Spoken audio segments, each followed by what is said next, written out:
Terkini dari Medan, Sumatera Utara, kita bergabung dengan Andika Bakti langsung dari Universitas Muhammadiyah Sumatera Utara. Andika, bagaimana kondisi terkini di kampus Universitas Muhammadiyah? Wahyu, saat ini kondisi di Universitas Muhammadiyah Sumatera Utara sudah mulai kondusif jika dibandingkan dengan tadi sore, dan pihak kepolisian yang sebelumnya berjaga di sekitar kawasan kampus UMSU ini saat ini sudah meninggalkan wilayah kampus untuk berjaga di lokasi yang lebih jauh dari teritori kampus ini, dan penjagaan tetap dilakukan di beberapa titik persimpangan jalan untuk mengantisipasi jika nantinya sewaktu-waktu terjadi kembali bentrokan yang antara mahasiswa dengan pihak kepolisian. Tapi secara keseluruhan di sini kondisinya sudah mulai kondusif, Wahyu. Tapi untuk korban sendiri saat ini sudah dibawa ke Rumah Sakit Bayangkara Kota Medan, dan tadi pada saat tiba di Rumah Sakit Bayangkara Kota Medan, korban ini disambut histeris oleh keluarga yang terdiri dari anak dan juga beberapa kerabat lainnya. Penyambutan ini terjadi histeris karena faktanya ini peristiwa ini terjadi kepada orang tua mereka sendiri, dan hal ini terjadi dilakukan sendiri langsung oleh mahasiswanya sendiri. Dan tadi kami juga melihat pelakunya sempat dibawa ke Rumah Sakit Bayangkara Kota Medan ini untuk menjalani perawatan, karena untuk pelaku sendiri juga sempat mengalami luka lebam, Wahyu, di beberapa bagian tubuhnya, dan luka lebam tersebut terdapat di beberapa bagian tubuhnya karena sempat dihakimi oleh massa yang merupakan mahasiswa UMSU sendiri. Tapi saat ini setelah menjalani perawatan beberapa saat di Rumah Sakit Bayangkara, kemudian untuk pelaku berinisial RM ini saat ini sudah dilarikan ke Mapolresta Kota Medan. Namun Wahyu, untuk mengetahui bagaimana kronologis selengkapnya kejadian pembunuhan yang dilakukan oleh mahasiswa terhadap dosennya sendiri, saat ini saya telah bersama dengan Bapak Ribut Priyadi sebagai Humas Universitas Muhammadiyah Sumatera Utara. Selamat malam Bapak, langsung diceritakan bagaimana kronologis kejadian pembunuhan ini, Pak. Iya, peristiwanya itu terjadi sekitar pukul 16 ya. Saat itu korban menurut informasi dari rekan-rekan dosen sedang ingin mengambil wudhu. Nah, ketika itu dia masuk ke kamar mandi. Namun peristiwa persisnya itu bagaimana kejadiannya, tapi yang jelas ketika dia masuk kamar mandi kemudian ada teriakan dari korban dan petugas kampus yang ada di sekitar lokasi, kemudian langsung menuju lokasi peristiwa dan menemukan korban tergeletak dan melihat tidak bernyawa. Kemudian enggak. Jadi korban waktu itu masih masih mengalami luka begitu ya, pendarahan. Nah, tapi melihat pelaku kemudian keluar, kemudian itu dikejar dan sempat dihakimi oleh mahasiswa yang marah karena melihat tindakan dari pelaku. Untuk motifnya apakah sudah diketahui, Pak? Ya, sampai saat ini pihak kampus terus berkoordinasi dengan pihak kepolisian untuk menggali motif dibalik kekerasan yang terjadi dan dialami oleh dosen. Oke, berarti sejauh ini motif belum diketahui, Bapak ya? Terima kasih Bapak atas informasinya. Wahyu, demikian dari Medan, Sumatera Utara. Kembali ke Pemirsa, Gubernur DKI Jakarta Basuki Cahayapurnama mengingatkan buruh agar tidak melakukan aksi demonstrasi anarkis hari ini. Sebagai Kepala Daerah DKI, Ahok telah melakukan upaya untuk meningkatkan kesejahteraan hidup buruh di DKI melalui berbagai program untuk menekan inflasi.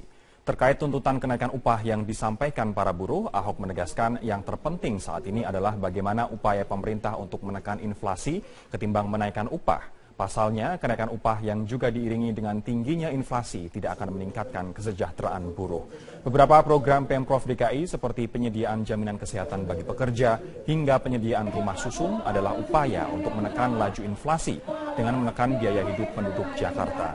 Menurut Ahok, biaya hidup yang lebih rendah akan meningkatkan produktivitas dan kesejahteraan masyarakat sehingga mampu bersaing di era masyarakat ekonomi ASEAN. Katakan yang paling penting bukan memaksa kenaikan upah, tapi bagaimana pemerintah membantu para buruh supaya dia punya uang untuk ditabung, untuk disimpan, untuk investasi. Buat apa naik gaji tapi inflasi juga begitu tinggi? Nah, itu yang di Jakarta lakukan 1 tahun 2 tahun terakhir ini. Kami menekan inflasi. Inflasi DKI ini bagus sekali. Dan termasuk target Millennium Development Goals dari DKI sangat baik sekali. Nah, termasuk kami memberikan apa artinya? Ketika kami memberikan bus Transjakarta sampai Bekasi, Tangerang, 3.000. Gubernur DKI Jakarta Basuki Cahayapurnama memastikan Presiden Joko Widodo segera mengeluarkan peraturan presiden baru untuk reklamasi. Ya, menurut Ahok, peraturan presiden tersebut nantinya akan menyesuaikan undang-undang yang ada terkait pemberian izin reklamasi. Ahok menegaskan peraturan presiden reklamasi yang segera dikeluarkan oleh Presiden Joko Widodo tersebut merupakan Perpres yang baru untuk menyempurnakan dasar hukum reklamasi Teluk Jakarta. Peraturan presiden ini akan mengatur mengenai wilayah kerja pelabuhan dan lokasi strategis nasional di Teluk Jakarta. Selama ini pelaksanaan proyek reklamasi Teluk Jakarta mengacu pada Perpres yang lama, namun kemudian muncul benturan dengan ketentuan-ketentuan yang terbit setelah itu. Polemik terus berkembang hingga proyek reklamasi Teluk Jakarta dihentikan sementara. Pasti keluarkan Perpres untuk menyesuaikan undang-undang yang baru keluar. Karena kan ada kelautan, ada pesisir, macam-macam kan. Jadi beliau akan keluarkan, termasuk soal wilayah kerjanya pelabuhan. Ada wilayah kerja pelabuhan, tentu harus diatur. Nah, jadi biar dengan Perpres itulah mengatur mana yang pelabuhan, mana yang lokasi strategis nasional. Sesuai pembahasan Raperda Teluk Jakarta terkuak, pembangunan reklamasi menjadi sebuah polemik yang terus diperdebatkan. Payung hukum reklamasi yang belum jelas hingga adanya sejumlah pelanggaran diduga terjadi. Kita akan segera bergabung bersama rekan kami Dade Salampesi yang akan mengelaborasi poin-poin tentang sikap pemerintah dalam rapat terbatas yang membahas reklamasi di Istana Negara hari ini. Dade, selain ketegasan pemerintah mengenai wewenang yang berada di pemerintah pusat, lalu apalagi yang disampaikan Presiden dalam rapat terbatas yang tadi? Dalam sambutan yang diungkapkan oleh Presiden Joko Widodo sebelum rapat terbatas terkait dengan reklamasi di Teluk DKI Jakarta ini, Presiden memang mengungkapkan atau menegaskan bahwa rapat terbatas yang dimulai pada pukul 1 siang tadi sama sekali tidak menyentuh aspek hukum. Walaupun dalam kenyataannya tadi memang perwakilan dari Komisi Pemberantasan Korupsi juga ikut serta karena mendapatkan undangan untuk mengikuti ratas dari Presiden. Dan Presiden juga mengungkapkan bahwa terkait dengan reklamasi ini memang sekarang sudah saatnya untuk berbicara lebih jauh ke depannya karena dari data yang dimiliki oleh Presiden Joko Widodo pada 2030 nanti dimungkinkan seluruh wilayah Jakarta Utara akan ada di bawah permukaan laut. Karena dari data yang ada setiap tahunnya untuk wilayah DKI Jakarta mengalami penurunan permukaan tanah antara setengah sampai 12 cm per tahun. Dan pada 2030 nanti jika ternyata fakta-fakta tersebut betul-betul terjadi, artinya 13 sungai yang mengaliri atau melewati wilayah DKI Jakarta dan sekitarnya tidak dapat mengalirkan air ke Teluk Jakarta. Dari ratas tadi setidaknya ada 3 poin utama yang ditegaskan oleh Presiden, yaitu bahwa master plan terkait dengan reklamasi haruslah gamblang, terutama terkait dengan masalah lingkungan. Dan yang kedua, tidak boleh ada pelanggaran kaidah hukum dalam proyek reklamasi ini. Dan yang ketiga, pembangunan tidak boleh mengesampingkan kehidupan nelayan yang ada di sekitarnya. Sebenarnya terkait dengan reklamasi ini tentunya memiliki banyak pro kontra dan juga untung dan rugi. Dari sisi pro pembangunan reklamasi ini, tentunya dengan pembangunan reklamasi dapat menghadang pasangnya naik air laut karena setiap tahunnya ada kecenderungan penurunan muka tanah di wilayah DKI Jakarta dan juga sekitarnya. Sementara dari aspek kontra, pembangunan reklamasi ini nyatanya ada sejumlah hukum yang dilanggar karena Pemprov DKI Jakarta bersikukuh bahwa pembangunan reklamasi di wilayah Teluk Jakarta ini merujuk pada keputusan Presiden nomor 52 tahun 1995. Sementara ada peraturan-peraturan ataupun regulasi dari sejumlah instansi lainnya yang dilanggar dari reklamasi ini. Yang artinya juga memang masih ada tumpang tindih peraturan terkait dengan reklamasi ini. Dan apa saja keuntungan dari pembangunan reklamasi ini? Di antaranya tentu saja menyediakan lahan bagi negara ataupun kota. Ini juga terkait dengan aspek pariwisata maupun khususnya wisata bahari dan juga dapat membantu penataan pantai. Di samping keuntungan dan pro kontra tadi dari reklamasi ini, ternyata juga ada beberapa aspek kerugian dari reklamasi. Di antaranya perubahan ekosistem yang mengakibatkan banjir dan juga dampak buruk pada sistem drainase dan juga kerusakan-kerusakan lingkungan yang lainnya. Dalam rapat terbatas yang digelar selama kurang lebih 1,5 jam tadi juga hadir 3 pimpinan kepala daerah, yaitu Gubernur Banten Rano Karno, Wakil Gubernur Jawa Barat Deddy Mizwar, dan juga Gubernur DKI Jakarta Basuki Cahayapurnama. Walaupun Presiden Joko Widodo menegaskan dalam proyek reklamasi ke depannya tidak boleh lagi melibatkan swasta, yang artinya pemerintah baik itu pusat maupun daerah memegang kendali penuh terhadap proyek reklamasi. Namun tadi Ahok mengungkapkan Pulau O, P, dan Q yang ada di Teluk Jakarta yang belum diatur minta digabungkan dengan Pulau N. Dan Ahok juga mengungkapkan jika melihat hasil studi di Port of Rotterdam, maka seharusnya pembangunan proyek reklamasi ini 30% dikelola oleh pusat, sementara 60%-nya dikelola oleh pihak swasta. Dan dari hasil ratas tadi juga dijabarkan oleh Ahok, setidaknya ada satu fakta baru yang akan dikeluarkan oleh pemerintah, yaitu Presiden akan mengeluarkan Perpres baru yang disesuaikan dengan Perpres yang ada, seperti Perpres nomor 54 tahun 2008 dan juga Perpres nomor 122 tahun 2012. Robert. Baik, terima kasih Dade. Salam Pesi atas informasi dan langsung dari Istana Negara. Pemirsa, DPD DKI PDI Perjuangan hari ini terakhir menerima pendaftaran bakal calon gubernur dan wakil gubernur DKI Jakarta. Sebanyak 39 orang telah mendaftar dan 31 pendaftar baru telah mengembalikan berkas. Pada pendaftaran hari terakhir ini, DPD PDI Perjuangan menerima pengembalian berkas pengusaha muda Sandiaga Uno yang mendaftar sebagai bakal calon gubernur. Sandiaga Uno termasuk satu dari 39 orang yang mendaftarkan diri ke PDI Perjuangan. PDI Perjuangan dengan perolehan kursi di DPRD DKI di atas 20% memenuhi syarat untuk mengusung sendiri calon gubernur DKI pada pilkada yang akan dilaksanakan Februari 2017 mendatang. PDI Perjuangan melalui penjaringan dan penyaringan ini dalam rangka untuk mencari sosok yang betul-betul punya kualifikasi yang jelas baik untuk memimpin Jakarta yang akan datang. Ya itulah mekanisme sedang berjalan. Jadi PDI Perjuangan belum bisa menentukan siapa yang nanti akan diusung, tetapi proses sedang berjalan.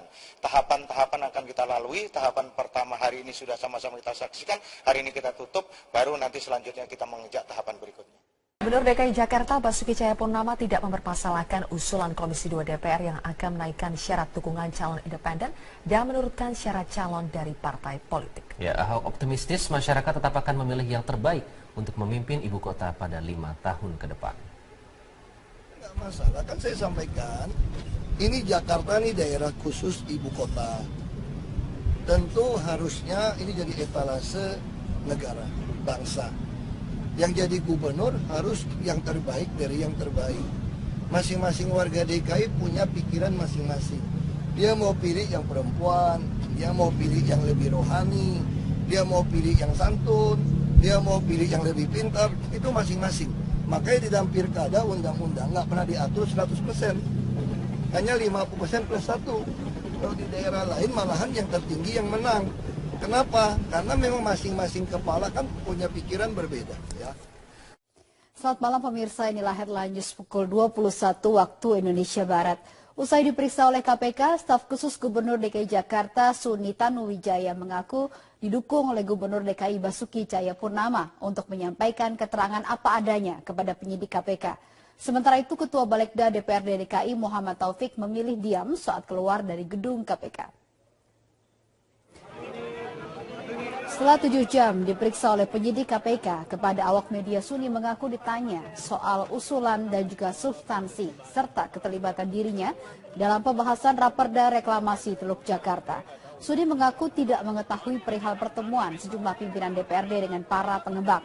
Namun ia menyebut sering melakukan komunikasi dengan para pengembang terkait dengan usulan Raperda dan juga keinginan dari Gubernur DKI soal kewajiban tambahan 15% kepada pengembang. Suni juga mengaku Gubernur DKI Basuki Cahayapurnama mendukung dirinya untuk menyampaikan keterangan apa adanya kepada penyidik KPK. Sementara itu, Ketua Badan Legislasi Daerah Balekda DPRD DKI Jakarta M. Taufik yang juga diperiksa oleh KPK memilih bungkam saat ditanya oleh awak media. Pemeriksaan ini merupakan yang kelima kalinya bagi M. Taufik terkait dengan kasus suap Raperda Reklamasi Teluk Jakarta. Dan dalam pemeriksaan ini M. Taufik dicecar seputar keterlibatannya dalam pertemuan dengan pengembang Sugianto Kusuma Desember 2015 lalu. KPK terus mendalami dugaan adanya aliran dana dari pengembang ke sejumlah anggota DPRD DKI Jakarta. Begini, kalau dari sisi dia jelas soal 15% itu harus ada, terus tinggal persoalannya itu apakah di Perda atau di Perpu. Tapi kemarin karena ada ancaman dari DPRD akan deadlock, beliau sempat mengatakan ya selama yang penting 15% itu jangan dicoret. Gubernur DKI Jakarta Basuki Cahayapurnama atau Ahok membantah kabar akan memberlakukan pembatasan sepeda motor di sejumlah ruas jalan protokol Jakarta awal Mei mendatang. Ahok menduga kabar tersebut adalah bentuk provokasi jelang unjuk rasa Hari Buruh 1 Mei mendatang. Saat ditemui di lapangan Irti Monas Senin pagi, Ahok menegaskan pembatasan sepeda motor hanya akan diberlakukan bila fasilitas pendukung telah disiapkan, seperti penambahan jumlah armada bus Transjakarta serta penghapusan pembatas jalur cepat dan jalur lambat. Ahok pun menjelaskan sepeda motor tetap bisa melintas seperti biasanya hingga fasilitas pendukung tersebut telah siap. Terkait dengan beredarnya isu pembatasan sepeda motor yang mulai diberlakukan bulan Mei, Ahok menuding ada pihak yang sengaja menginginkan agar pengendara sepeda motor berunjuk rasa dalam Hari Buruh yang jatuh tanggal 1 Mei. Pembatasan motor kalau kita lakukan kalau ada IRP, jalan sama busnya cukup. Enggak, itu isunya saya lihat kirimin WhatsApp grup. Wah, udah ada rute pembatasan 1 Mei. Aduh, enggak lah. Itu tuh enggak, kenapa tuh enggak? Saya curiga ini ada hubungan dengan Hari Buruh 1 Mei. Supaya bisa ngumpulin massa lebih banyak buat demo. Ya dong, yang naik motor protes kan semua Jakarta dibilang nggak boleh lewat motor. Pasti orang akan demo.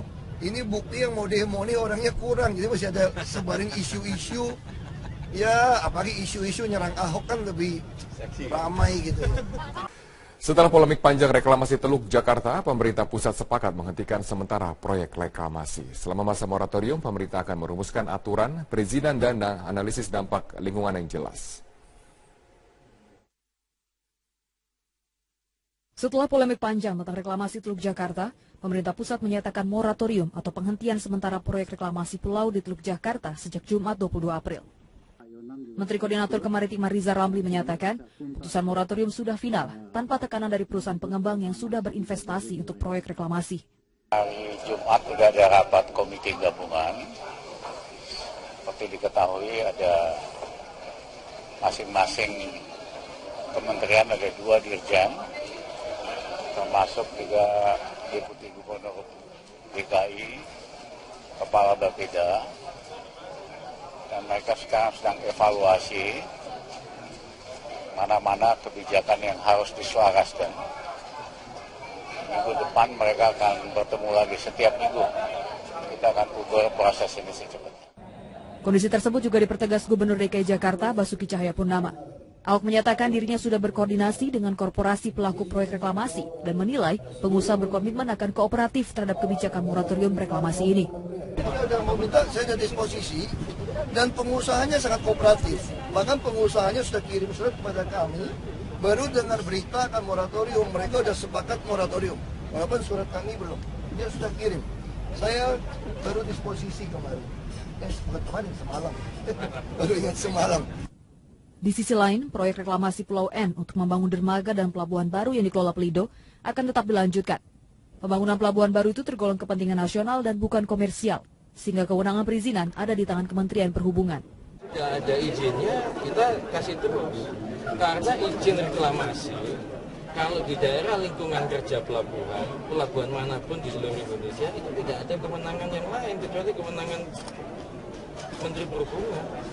Itu nggak kena moratorium ya Pak? Misalnya. Kalau yang sudah izin dari Kementerian Perhubungan enggak. Sebelumnya Kementerian Koordinator Kemaritiman, Kementerian Lingkungan Hidup dan Kehutanan, serta Gubernur DKI Jakarta, pekan lalu memutuskan untuk melakukan moratorium reklamasi Teluk Jakarta.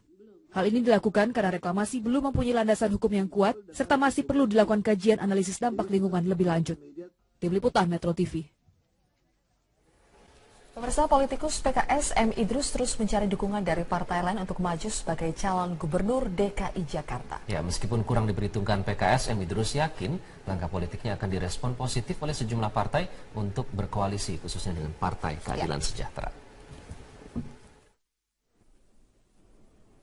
Partai Keadilan Sejahtera belum memiliki calon kuat untuk diusung sebagai calon gubernur DKI Jakarta pada Pilkada 2017 mendatang.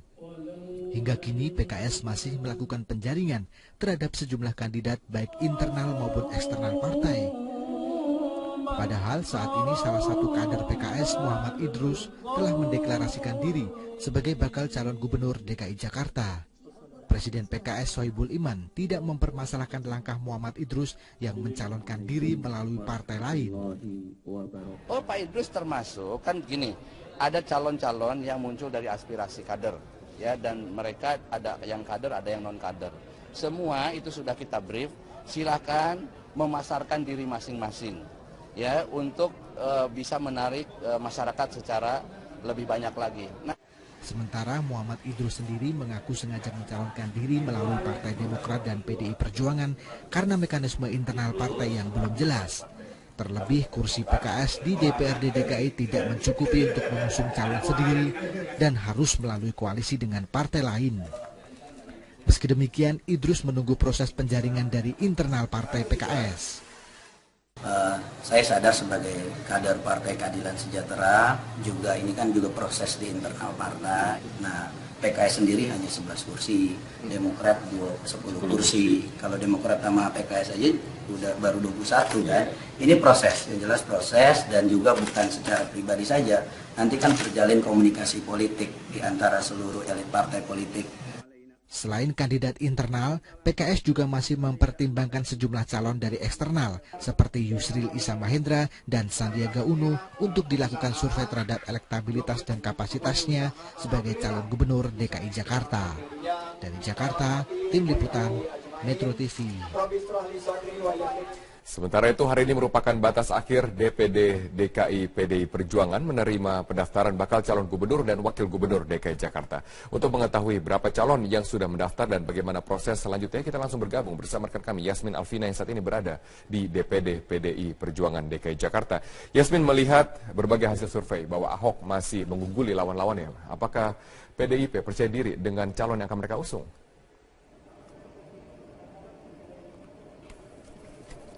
Ya Robert, nanti pertanyaan Anda akan kami jawab dengan narasumber yang sudah berada di sini, yaitu Wakil Pemenangan Badan Pemenangan Pemilu dari DPD DKI Jakarta. Namun sebelumnya saya akan menjelaskan dulu bahwa sudah ada 40 nama yang mendaftar sebagai calon gubernur DKI Jakarta melalui Partai PDI Perjuangan, dan hingga sore tadi sudah ditutup pukul 16 waktu Indonesia Barat, sudah ada 32 nama yang mengembalikan berkas, dan di antara 32 nama tersebut sudah ada nama-nama yang cukup populer untuk dibicarakan sebagai calon gubernur DKI Jakarta, yaitu adalah Yusril Iza Mahendra dan juga Hasnaini Muin yang dapat dikatakan juga sebagai wanita emas. Dan tadi pada pukul 15 waktu Indonesia Barat, Sandiaga Uno juga sudah mengembalikan berkas untuk pencalonannya melalui Partai PDI Perjuangan ini. Dan untuk mengetahui bagaimana strategi PDI Perjuangan untuk bertarung ataupun bersaing dengan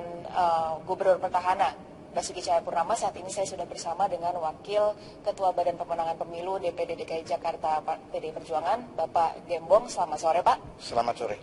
Bapak, seperti kita sudah ketahui bahwa menurut hasil survei, elektabilitas dari Gubernur DKI Jakarta, calon petahana ini masih sangat tinggi dan sulit untuk dikalahkan. Bagaimana strategi dari PDIP sendiri untuk nantinya bersaing dengan Gubernur petahana? Terima kasih.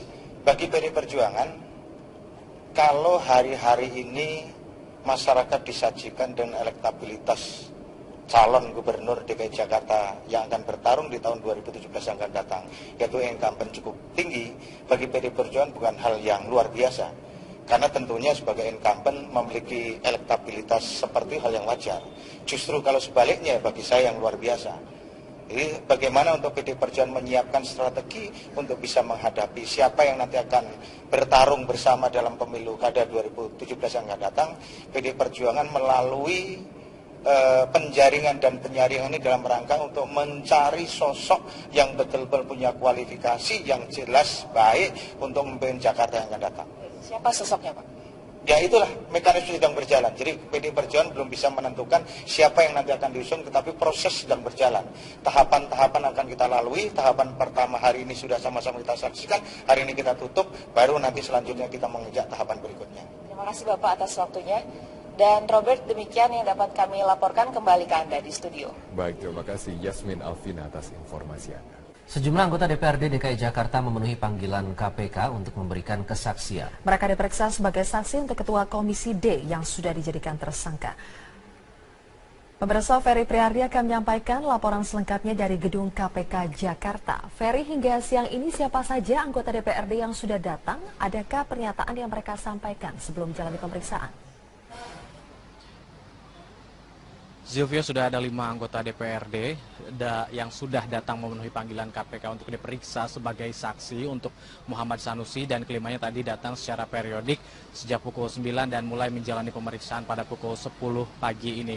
Dengan komposisi 1 wakil ketua DPRD dan juga 4 anggota, tadi yang datang memenuhi pemeriksaan kali ini adalah M. Taufik yang juga merupakan Ketua Badan Legislasi DPRD DKI Jakarta, lalu sisanya ada 3 ketua fraksi, yaitu Aji, Ketua Fraksi Hanura, lalu juga ada Selamat Nurdin, Ketua Fraksi PKS yang juga sebagai